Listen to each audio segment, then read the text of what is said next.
veciños do ensanche santiagués non poden máis. As liortas que antes ocorrían as fins de semana agora repítense a diario dende hai aproximadamente 6 anos.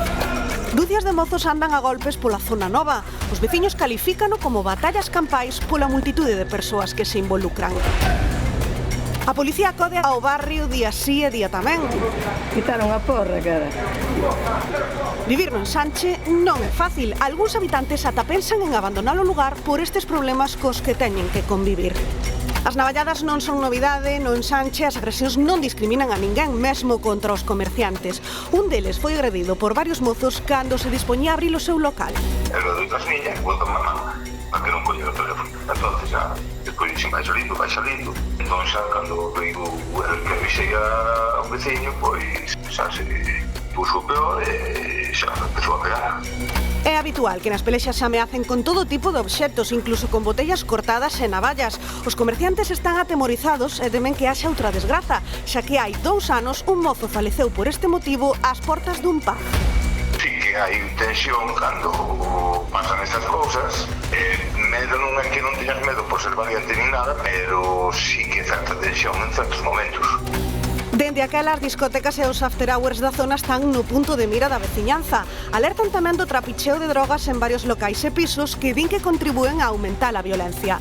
Para intentar poñerlle freo a esta situación, piden máis vixilancia e que se adiante o horario de peche ás 4 da mañá. Peticións que levan facendo dende hai moito tempo, Óscar, aínda sen solución, non? Aínda sen solución, estamos aquí diante dun destes bares en cuestión, estamos aquí cos veciños que nos van a contar pois esas peticións e tamén o medo que sinten, porque estamos aquí cunha presidenta da comunidade de veciños xusto desta rúa. O que vivides todos os días e que me contabas agora, Esther, é o medo. Totalmente de acordo. É unha situación de inseguridade tremenda, é unha situación que che genera moitísimo estrés, porque non sabes o que te vas a encontrar a saír do portal. A veces desde arriba podo ver como a xente se pelea, se droga, cae inconsciente, cantidad de veces ambulancias que ven a recoller xente totalmente en coma. E, bueno, que che podo decir? Que estamos moi defraudados das autoridades que non nos atenden, non fan nada por evitar isto, bueno, sentímonos moi impotentes. Moi impotentes, claro, tedes que pasar todos os días porque vos saídes, por exemplo, á rúa, vos saídes do voso portal e atopadevos que moitas veces incluso vos persiguen. Sí, a veces temos aquí un gimnasio que a veces salimos a correr e se pasamos por dentes dela a veces nos persiguen. Eu agora ando con un spray no bolso porque salgo a traballar moi temprano e encontrome con xente no portal do garaxe e non me sento segura, nin protegida polas policías ni polas autoridades. Teño chamado a policía e dicirme que non pasaba nada, que hasta que me fagan algo, pois ando co spray, a ver, hasta que me fagan algo. Este é o sentir dos veciños, pero que temos tamén aquí a Xosé Manuel, que controlas moi ben esta situación que xa está pasando desde hai moitos anos e que tivemos, incluso, Xosé Manuel, contabas mentes, un morto. Sí, hai 2 anos tuvemos un morto, pouco tempo despois hubo outro apuñalamento, pero cada noite ves as navallas circular alegremente e a plena luz do día, entre o trapicheo de droga. Bueno, a cuestión é que dende hai uns anos a esta parte está collendo outra dimensión.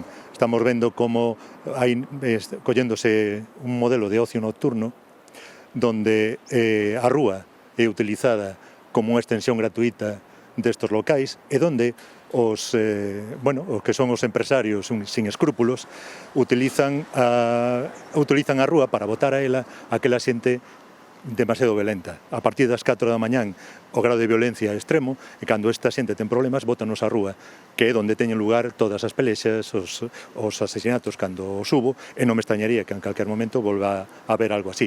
Tamén a pé de rúa é onde aparece o tráfico de drogas. Ves a xente trapicheando e claro, aí eles non teñen ningún problema. Este é un problema que está estendéndose non só pola cidade, me consta que en outras partes de Galicia e a nivel español empeza a divulgarse este modelo.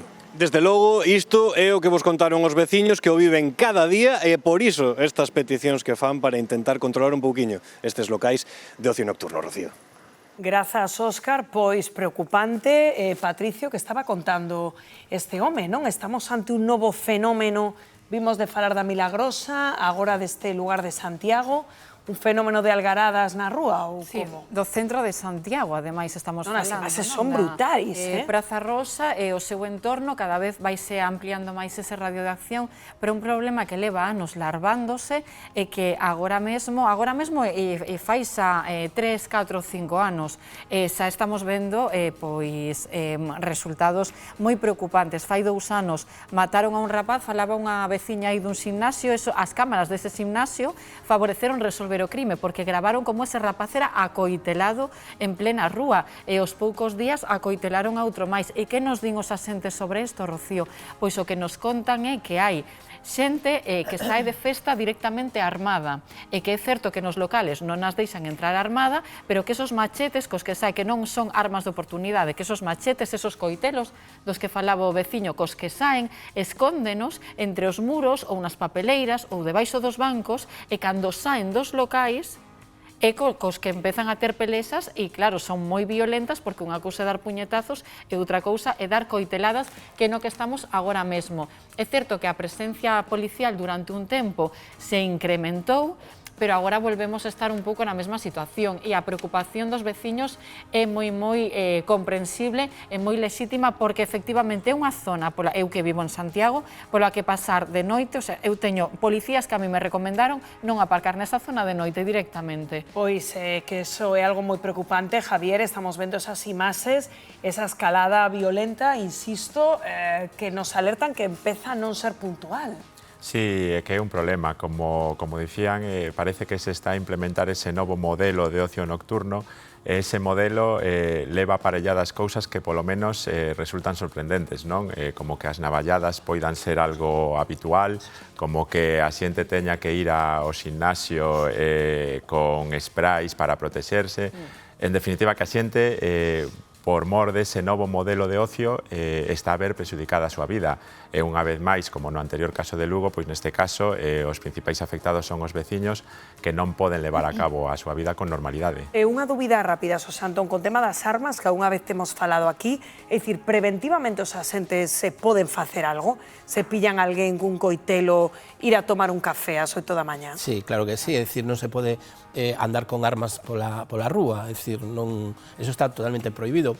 O que pasa que tamén é difícil, eu entendo que eso é difícil. Ora ben, aquí o que estamos ante un problema de seguridade e non poden desde as alcaldías, desde a policía, non poden decir que non, que é unha cidade segura, que non pasa nada, que tal, e pois facer estadísticas de seguridade que non son reais. É dicir, estamos ante un problema real de seguridade, a xente percibe que está ante un problema real de seguridade e correspondelle ás institucións e á policía dar e resolver ese problema. Senta atemorizada, de feito as imaxes que estábamos vendo foron os propios veciños os que nos las fixeron chegar aquí o termómetro pois para dar proba da desesperación que están a pasar. Seguiremos ese asunto